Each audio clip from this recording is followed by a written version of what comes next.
नमस्कार दोस्तों। क्या आपको पता है जगन्नाथ मंदिर के रहस्यों के बारे में? हाँ, हम सब ने ये सुना है कि जगन्नाथ मंदिर के अंदर जैसे ही हम जाते हैं उसके द्वार के अंदर तो समुद्र की लहरें कितनी ही तेज सुनाई देती हैं, वो सारी आवाज़ बंद हो जाती है और जगन्नाथ मंदिर के द्वार के बाहर जैसे ही हम आते हैं तो वो फिर से सुनाई देने लगती है। ये सबको पता है। ये भी हमको पता है कि जो ध्वजा है वो हमेशा अपोजिट डायरेक्शन में लहराता रहता है। इससे वैज्ञानिक भी इसका पता नहीं लगा पाए कभी भी। और जब हर 12 साल होते हैं तब पुरानी मूर्तियाँ श्री जगन्नाथ मंदिर की वो बदल के नई मूर्ति में चेंज करते हैं। तब ही उसके अंदर रहता है ब्रह्म पदार्थ। अब ये जो ब्रह्म पदार्थ है वो क्या चीज़ है, अब मैं उसके बारे में आपको बताऊंगा। ब्रह्म पदार्थ जब श्री कृष्ण ने अपना देह त्यागा तो उनका जो दिल था वो वैसा का ही वैसा था, उसमें हलचल थी, उसमें जान थी। तो उस दिल को ब्रह्म पदार्थ बोलते हैं। वही जगन्नाथ मूर्ति के अंदर, ये किसी को नहीं पता किस मूर्ति के अंदर है, वो रहस्य रहता है। तो उस ब्रह्म पदार्थ को हर 12 साल में नई मूर्ति के अंदर शिफ्ट किया जाता है।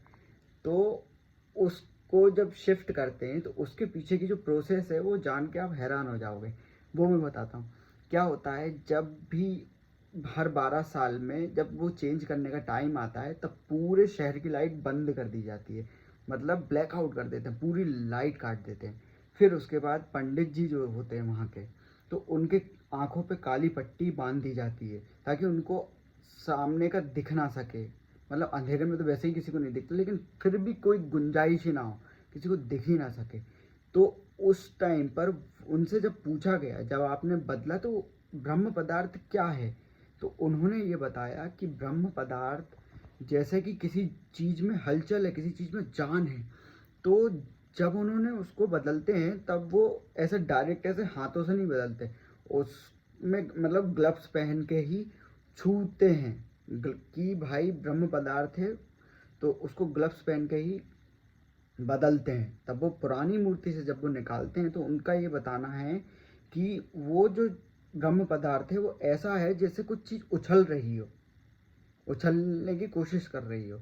जैसे दिल है, दिल धड़कता है हमारा, तो दिल जैसे जब ज़मीन पे कुछ चीज़ रखोगे आप जिसमें जान है तो वो उछलती है। आपने देखा होगा जैसे दिल है, अब दिल तो कोई ऐसा नॉर्मल देखता नहीं है। छिपकली की पूँछ देखी होगी, जैसे छिपकली की पूँछ जब कट जाती है तब आपने देखा होगा उसमें जब तक जान रहती है तब तक वो उछलती रहती है। ठीक है। तो जो ब्रह्म पदार्थ है कुछ ऐसा रिलेट कर रहा हूँ मैं, उससे कंपेयर नहीं कर रहा हूँ पूँछ से। तो जो ब्रह्म पदार्थ है उसमें हलचल होती है, तो वो जब उसको ट्रांसफ़र करते हैं तो ऐसा लगता है कि जैसे कोई खरगोश हो, खरगोश उछल रहा हो। तो आपको ये कैसा लगा, कमेंट में ज़रूर बताइए। जय श्री राम।